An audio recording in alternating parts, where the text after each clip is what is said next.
Hi guys, this is Kayla Yaps because I yap, and on this channel, I just want to yap about things that I just need to get off my chest. I was gonna go to TikTok or TikTok and yap about it, but I'm a yapper. That's short form. That's not gonna take a minute. This first topic, I would say, for years, I've just been thinking about this, and I feel like a lot of people don't talk about it. I have seen maybe a few channels on TikTok just talk about maybe um, the brand itself, and maybe if it has a downfall or the hype or its popularity. Um, with Rhode Skin, since its launch, I've always felt that there was a disconnect between the marketing and the consumer discourse on social media. Literally have to boil their rolled peptide lip tints to make them not grainy. What? Why is no one talking about the fact that all the road lip treatments are grainy? It feels like I have sand or crumbs on my lip. It's the next day. Get over it. Here's how to fix it. This is what's coming out of mine. You're gonna fill a cup up with hot water, drop it in, and let it sit for like 5 minutes. Weren't special. For $20 each, 60 total, I just found myself really underwhelmed by these. Like, they're totally different. Like, it legit makes no sense. And I'm so confused how the team is not even aware of this. Like, they just don't really acknowledge it. And that's what I really want to talk about today. Um, I want to go into beauty marketing, and I'm on LinkedIn. And I see a lot of the beauty marketing girls. They love Rode. Like, yeah, they have good marketing. I'm not going to deny that. Like, people talk about their marketing all the time, like every day on that app, especially in the beauty marketing community on LinkedIn and on Instagram. And I'm just like, but what I've seen just on TikTok outside of influencer culture, you know, Instagram culture, aesthetics, and everything outside of that, like real people reviewing and reacting to these products, most of it is negative. It's mostly negative. Allergic reactions. People are boiling their lip balms or whatever they're called. That's not normal. I remember the whole grain situation. That was that's just like if that was another brand, I feel like there would be more criticism. That's all I will say. I'm just gonna say that. Um, I feel like some of it is a little bit hypocritical.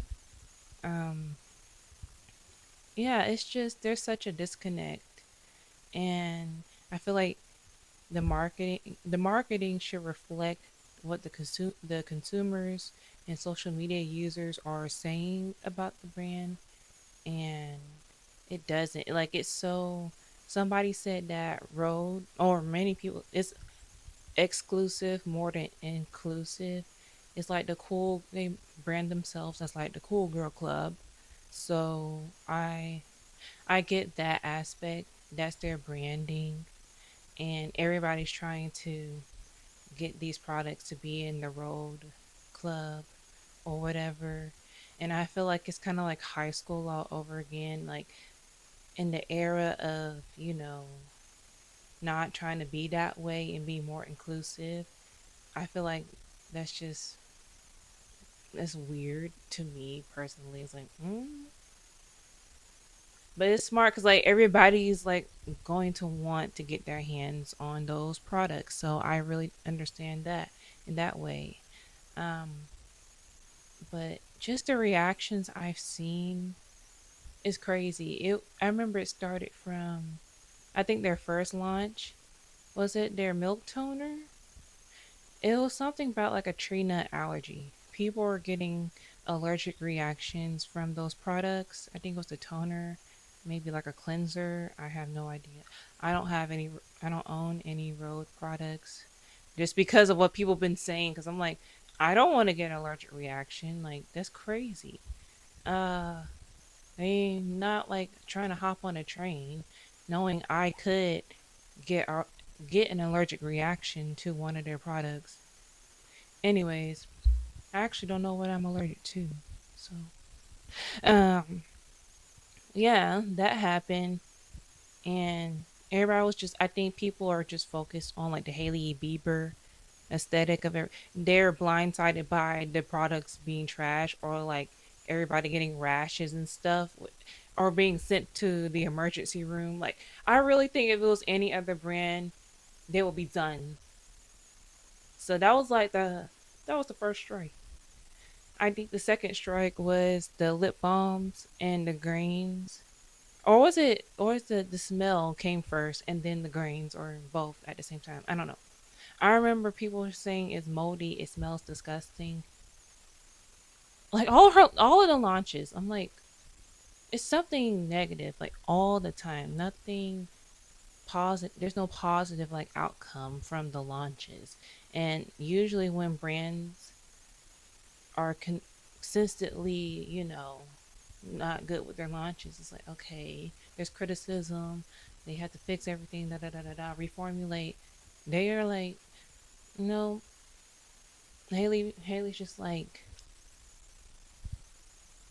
she's just in the team. Like I feel like they ignore these things. Like they don't do anything to better themselves as a brand in their products. They're too focused on wearing black sunglasses and plumping their lips. Like it's just really stupid. But anyways, grains and lip balms, that's so disgusting. And then everybody was cutting their lip balms and like everybody was doing that. And I've never seen anything like this before from a product. Mind you, they copied Summer Friday's whole entire flow.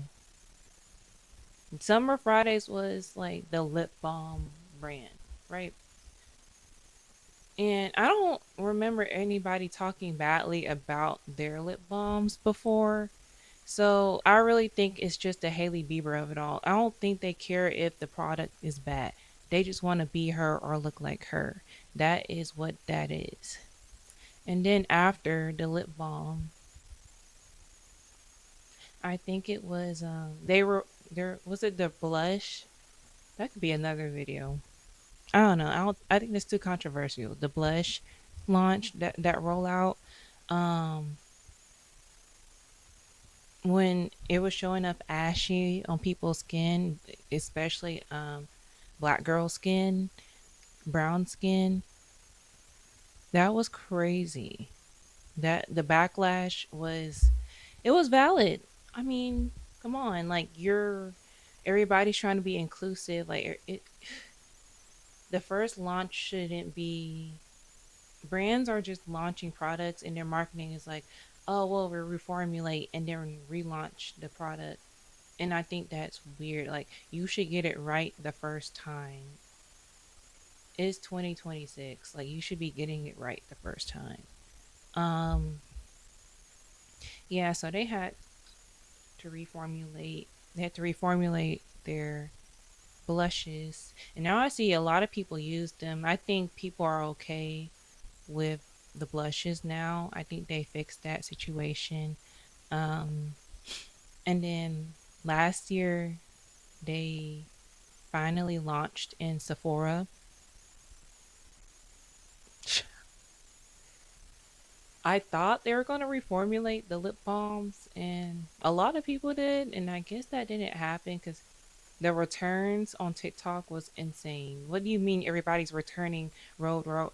It just feels like I've never heard anything positive about the brand outside of like influencers. Like I watch vlogs and I see them use Road a lot, and I can't tell if it's genuine. Like they're influencers. Like they organically can sell things to us to try to get that paid opportunity. Like I don't know what's real, to be honest. Like it could be a sponsorship. Like we don't know. Like just regular people who are just not regular, but like people who aren't influencers and they're just reviewing and trying on the products. Like I see those videos go viral and they're like in a hospital room or they're boiling their lip balms and everything. And then the influencers are just so aesthetic with like they're trying to sell it to you like the Hailey Bieber aesthetic to you. And it's like there's two sides of road. Like you have the luxury, like cool girl aesthetic, and then you have whatever ghetto mess is going on with their products. Is like, oof. It makes no sense. I'm like, y'all gotta realize y'all need to wake up.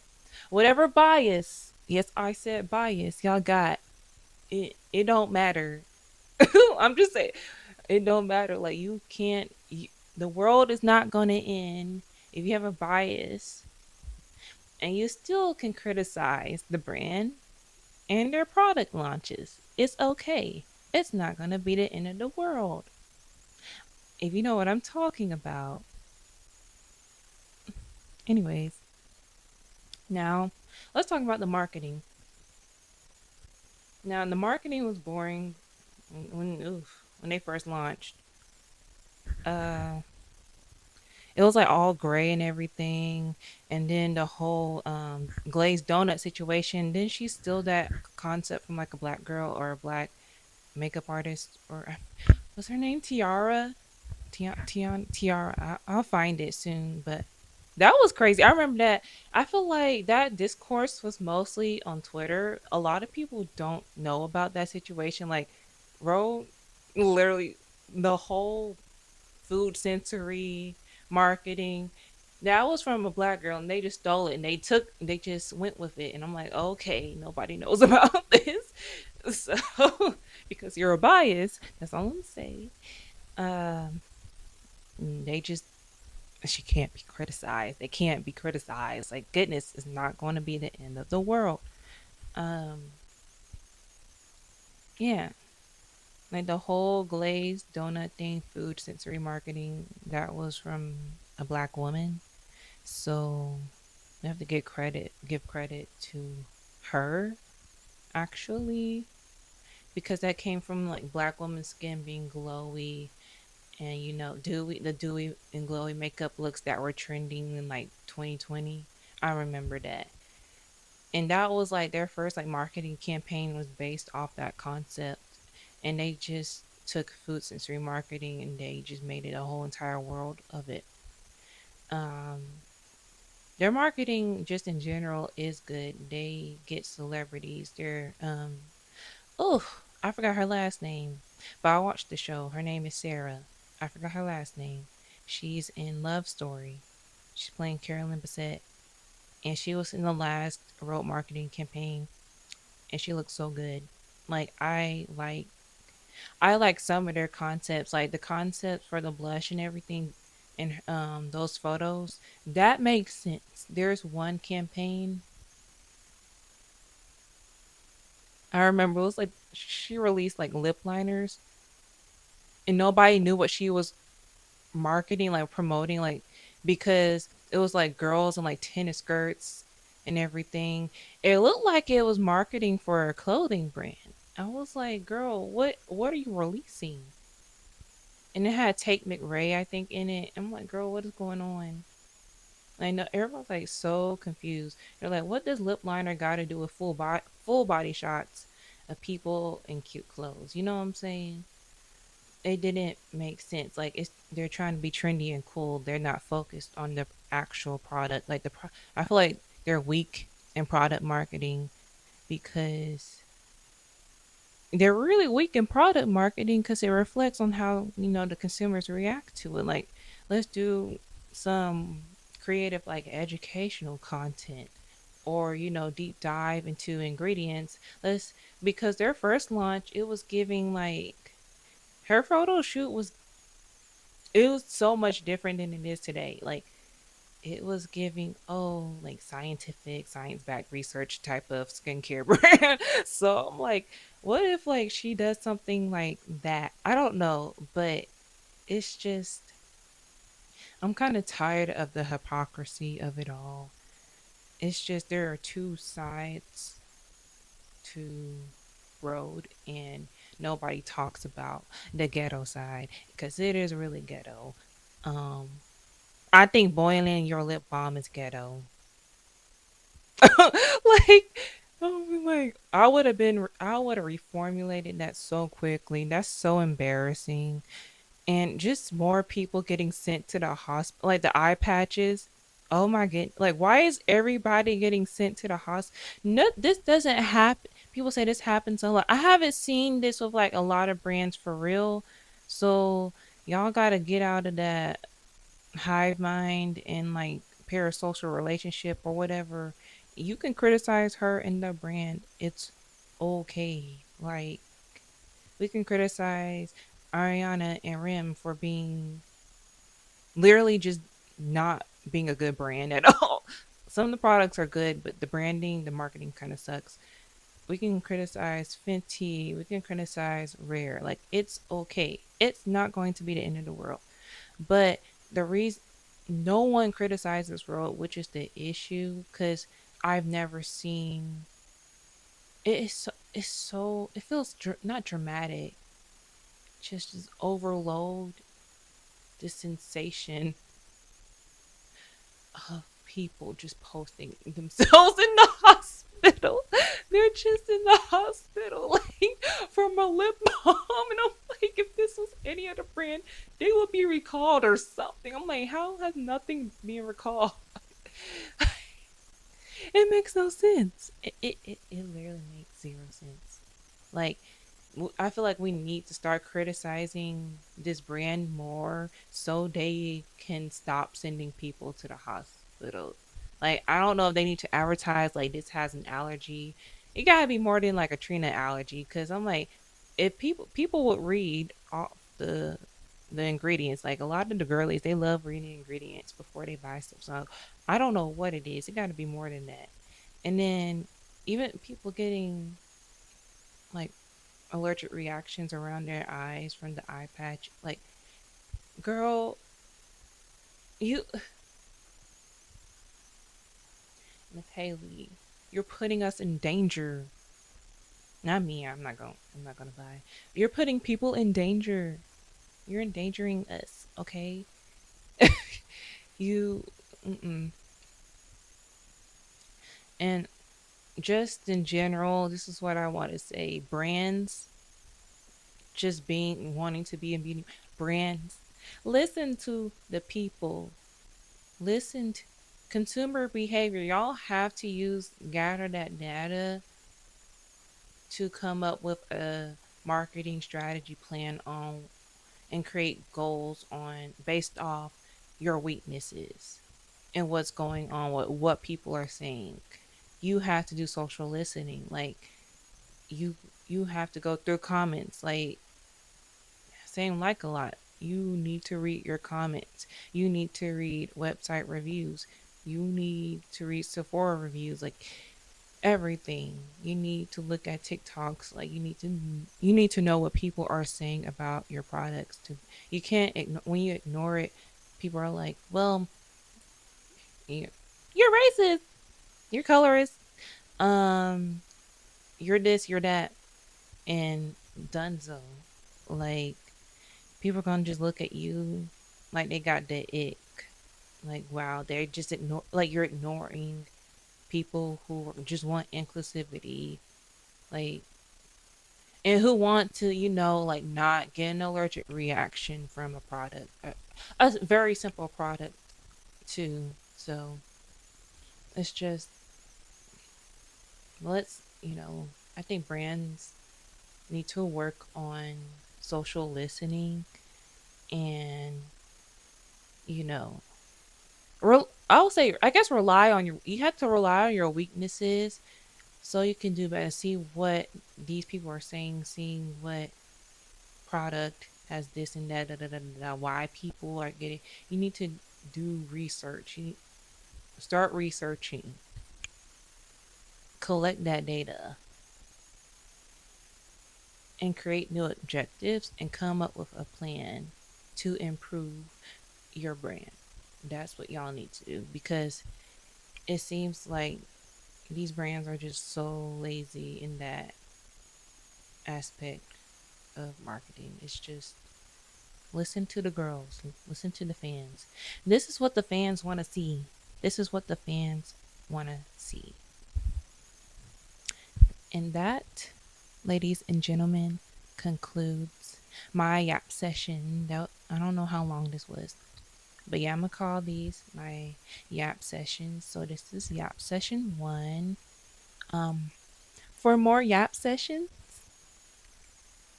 please like and subscribe to Kayla Yaps, and you can follow me on Instagram. That will be in the description also. You can follow me on TikTok too. Yeah, I'm gonna link my socials in the description. It'll be in the bio too, probably. Yeah, but yeah, make sure to like and subscribe. And thank you for watching. Bye.